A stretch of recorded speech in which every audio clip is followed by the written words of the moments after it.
What's up everyone, Morey Croson here, and today we're going to be talking about the difference between a underneath or intermediate throw in comparison to throwing a long or deep throw. I'm super excited about doing this video because I think it's really going to help you quarterbacks out. So as always, if you like the information, go ahead and click the thumbs up down below. Subscribe to the channel if you haven't already. And if you have any questions or comments or anything like that, go ahead and leave those down below. We'll hop in the video right now. Okay, so I thought that doing a video like this would be great, but I was gonna actually do myself throwing, but then I thought if I'm gonna do this, it would be way better if I do somebody that's actually, at the top level and be able to really critique what are some of the key differences between when you throw the ball more underneath in comparison to throwing a deep ball. And before I get into it too much though, I want to, I did some calculations, the videos weren't as good, but essentially when Josh Allen was throwing the ball underneath, he was at a 0.3, and obviously we're doing this on Josh Allen, somebody who throws the intermediate ball and the deep ball very, very well. The underneath balls were closer to a 0.3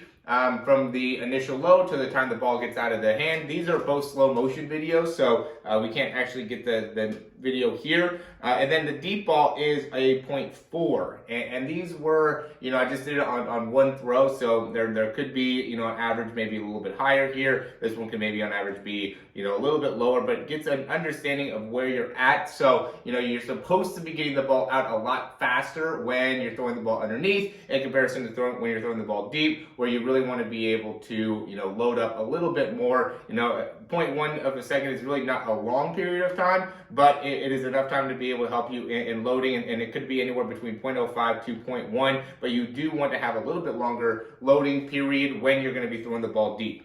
Next thing that stood out to me in terms of an underneath ball compared to a deep ball is the stride length, right? We could tell that there's a big difference in the length of stride. Okay, and this is going to mean that you have a better ability to be able to shift your body weight onto that front leg, and that's a really important part of being able to throw the ball further. I will see a lot of guys that once they go into trying to throw the ball deeper, they'll get maybe a little bit longer stride, but then they'll straighten out this leg a lot more earlier on during their release, which will make it so they won't be able to shift all the weight onto that front leg. And if you have the tendency to, even when you're throwing intermediate balls, really straighten that leg out a ton, that will also impact your ability of when you throw the deeper throw, you'll have a little bit harder time shifting the weight onto that front leg. And so, just make sure you have a good understanding of how to, and even as Josh Allen shifts onto his front leg, he eventually straightens it out a good amount, but it's once he transfers all of that weight onto the front leg. So you just want to be aware of how you want to use that front leg and not making it so that foot is moving too much, right? You can see how stable that foot is into the ground as he's shifting his weight through, and he's using a lot of the torque that he creates in the waist and in the hips.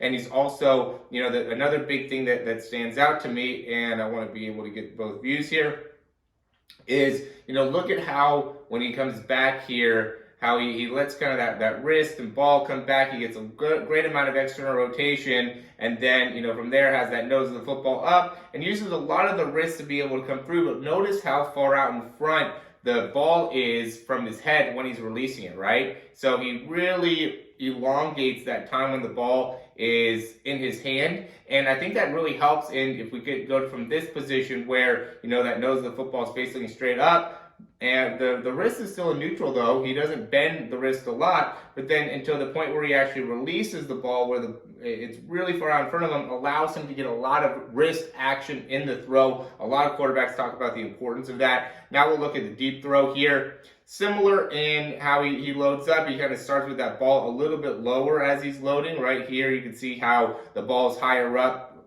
in comparison to the shoulder. Here the ball is lower in comparison to the shoulder. If I was going to draw a line there, you can draw a line there, so you can see a bit of a difference in the actual loading position. But then as he's coming through, and the release point, right? So here he's releasing the ball, and he's able to still get a good amount of wrist behind it, but he's releasing the ball in more of like that upwards trajectory. So now he's going here, and he's still able to get the ball out in front of him, right? He's here, ball's coming out of his hand there.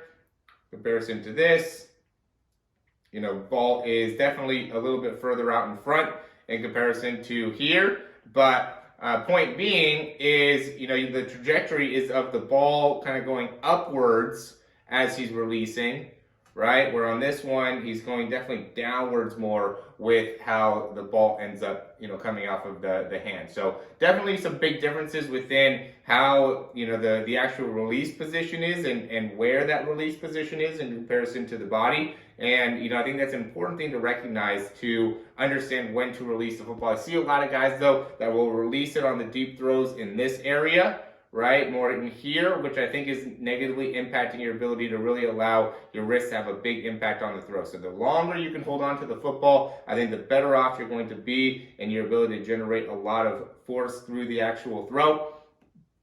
And those really seem like the two biggest differences there are, the stride length and then the loading position, right? We talk about how, when you load with a regular throw, you're going to have more of the shoulders even, right? Where when you're throwing a deep throw, you're going to have those shoulders in a little bit more of an upper position. So that's going to be probably the key difference in, because if we look at how, the shoulders are there in comparison to the shoulders are there, this is going to set you up to spend a little bit more time in the loading process. So that's why it's closer to 0.4, while this one here on the right is going to set you up to be able to get the ball out of your hands a little bit quicker, which is why you're closer to 0.3. So when it comes to here, it's much more important to be able to get the ball out of your hands fast. When it comes to here, it's much more important to be able to put a lot of velocity and distance on the ball. So, it kind of depends on what the situation is to see what ends up being most important to do during the actual throw. So as always, guys, thanks for watching these videos. I think this will be super, super beneficial for you. So I would go ahead and watch this maybe 2 or 3 times. If there's anybody that you know that you feel like would benefit from seeing this video, go ahead and share that to them. That would really help us out a lot. And again,